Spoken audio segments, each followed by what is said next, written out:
Shauna Hall here, and I'm going to talk to you about the cause and effect of the Tea Act of 1773.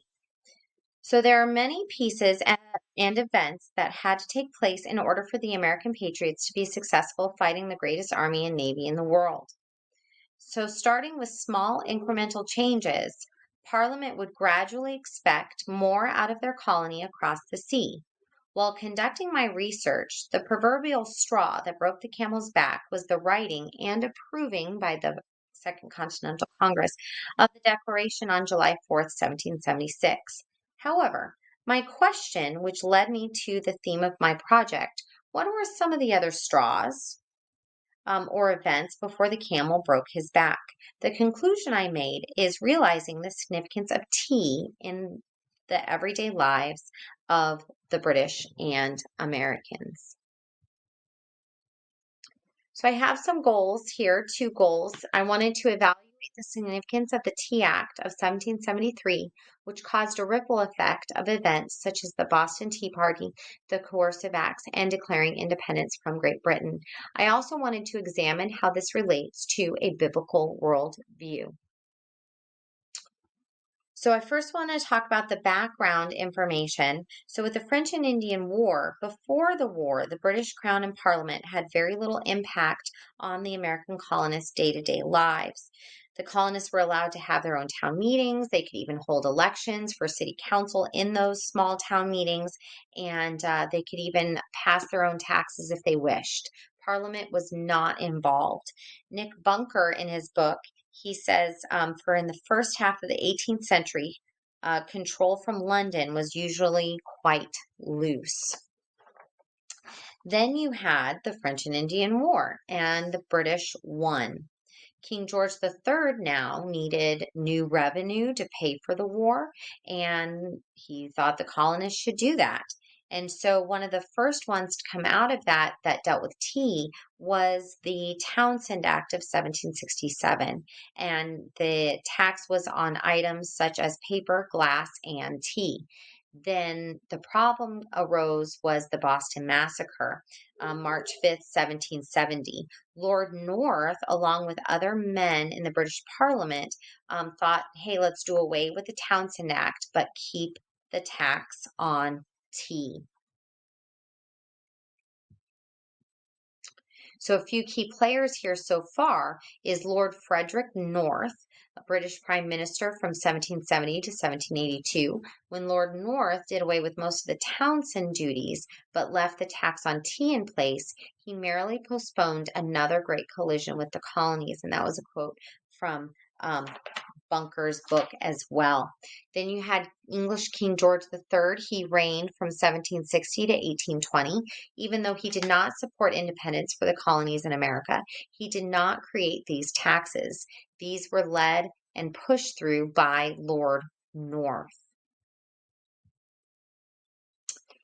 Another key player here that's going to come up is the British East India Trading Company, and that actually started in the early 1600s by Queen Elizabeth I. Spain and Portugal were making a lot of money with trade to the Far East Asian countries, and they just wanted a piece of the pie. So the items of trade would change over the years from spices to silk and then finally tea. Now, why are they a key player? Why are they significant? And then here's a quote from Edmund Burke. Tea is perhaps the most important object or any in the mighty circle of commerce. So tea was consumed so much that trade with China increased, but eventually the supply of it far exceeded the amount that Europe could absorb. And this was going to bankrupt them. As far as having a surplus, that is definitely going to bankrupt them. So another question is, why is tea so important? And Petrovich, in her writings, she talked about how it's in the lives of everyday Americans. She also talks about the boycott from the Townshend Act that the people in the towns were doing.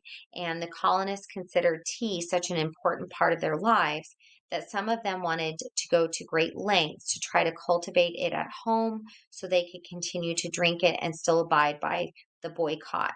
Additionally, this boycott allowed the women who normally did not partake in these events to be patriotic and show their patriotism. And so she actually makes a connection of drinking tea as a political ceremony and a sign of building a foundation of friendship. So she looks at it from a political standpoint, a social standpoint, and then finally economics.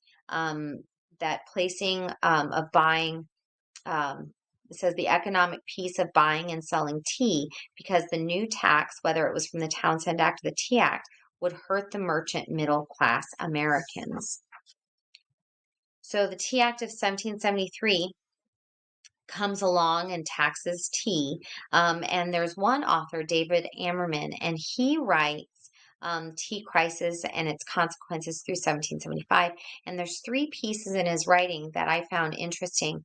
The first is that the British just wanted to end the boycott. And one way to end the boycott is to lower the cost of tea. And so that's what they did. They lowered the cost of tea, but the American colonists still had to pay the tax.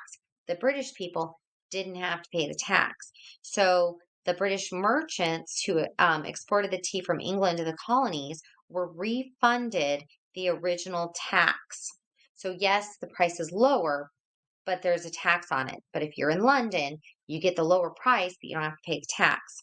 The second thing is that this Tea Act granted the British East India Company a monopoly on the importation of tea to the American colonies. And again, that's going to anger the American colonies because now they're only allowed to purchase it from one company. And with capitalist ideologies, you need to have some type of healthy competition. Amerman makes an interesting connection. It has been a continuing source of puzzlement to historians that the Boston Tea Party and subsequent events leading to the American Revolution occurred in response to a British measure which reduced the price of tea through the colonies. So Amerman's whole goal here is to bring it back to tea and the importance of tea.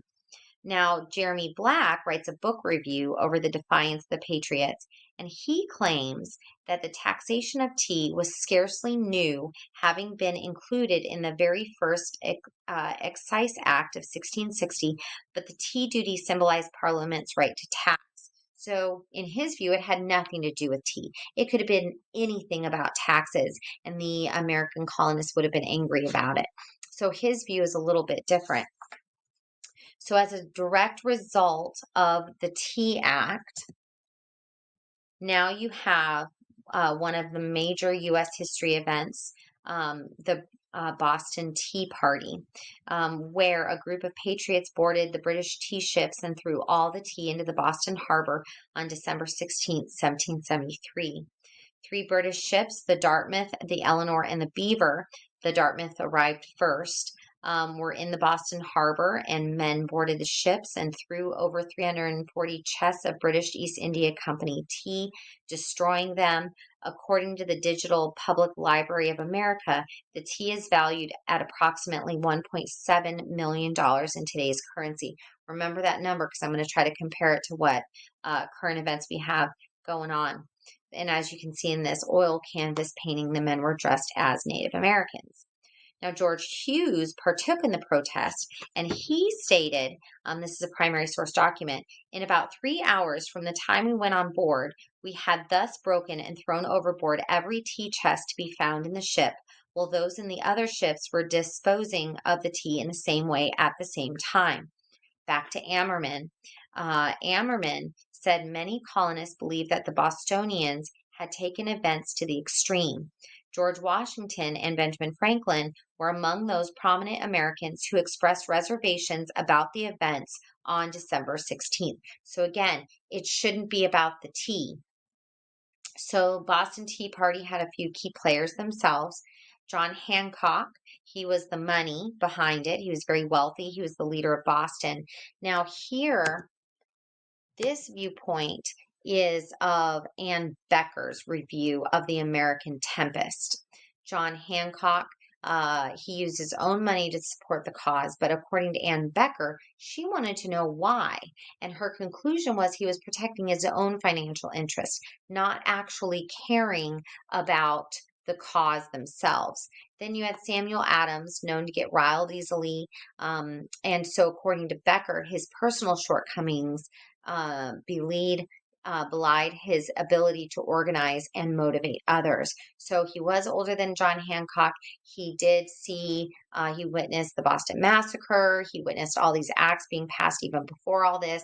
So Samuel Adams was the guy that would get angry, whereas John Hancock had the money.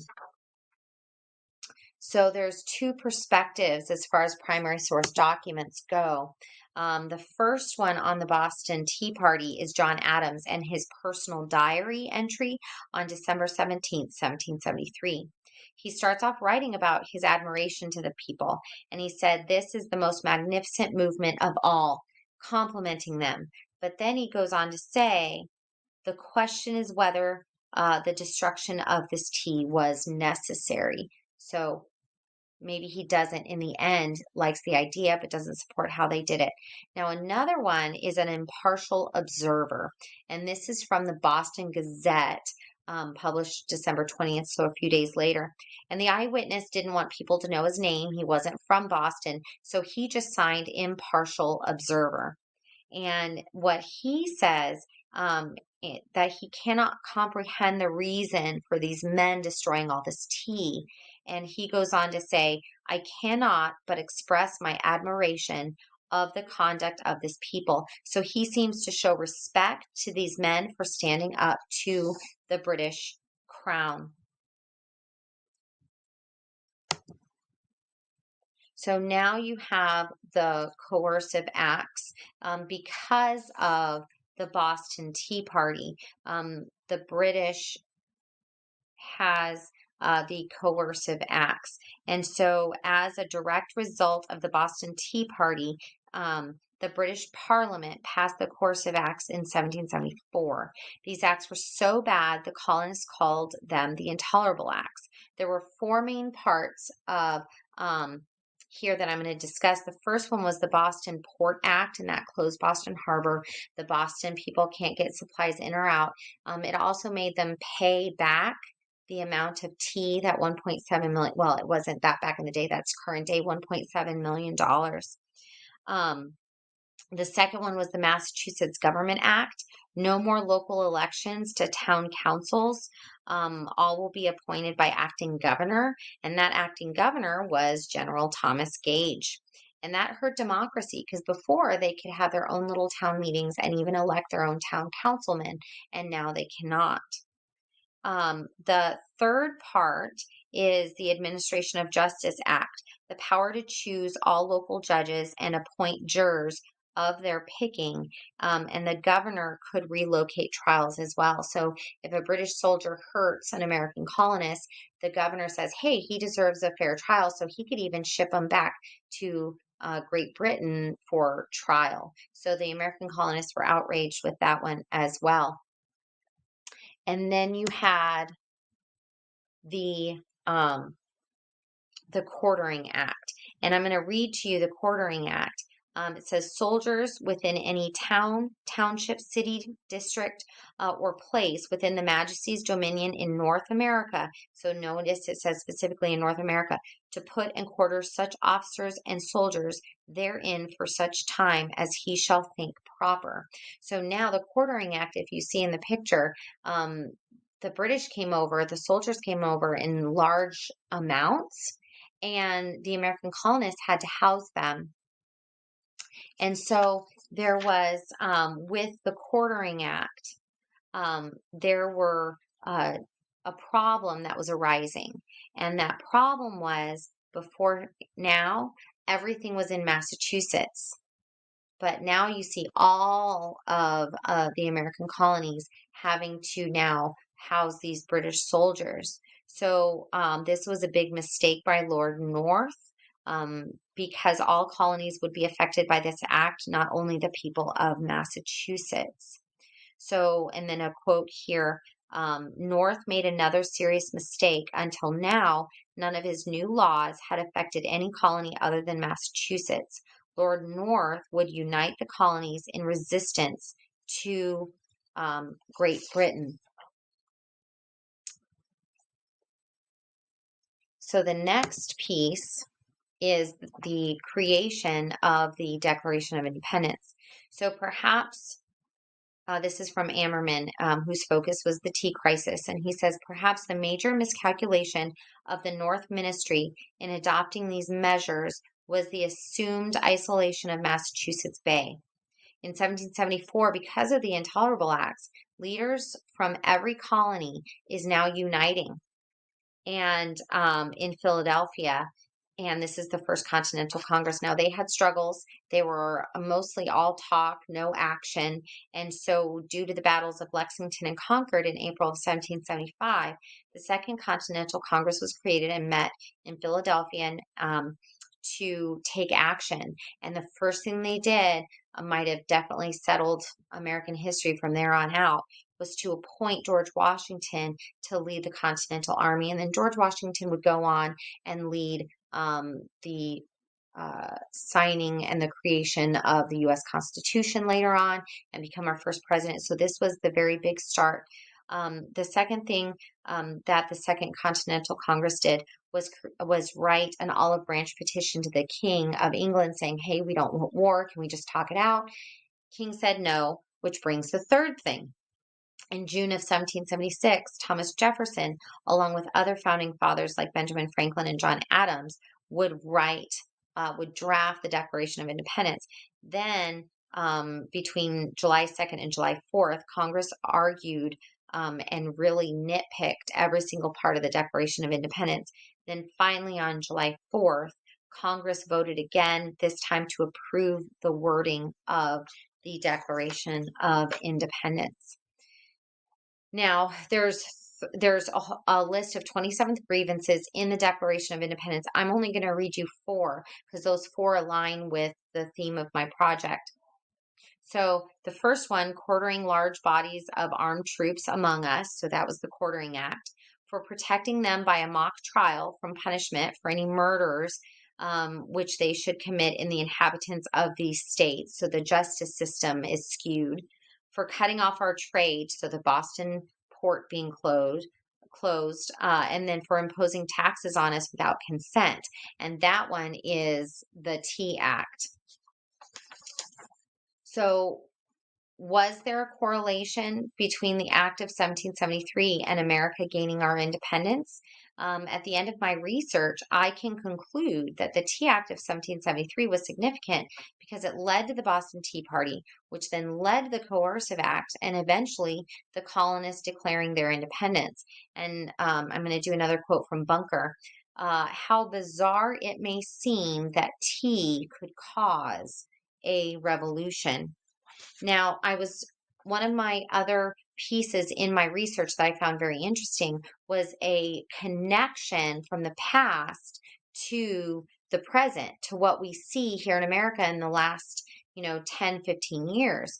And so, according to Black, an author that did a book review, he referenced the Tea Party of 1773 today, that it encourages a sense of activism and empowerment. So just talking about the event, people get patriotic.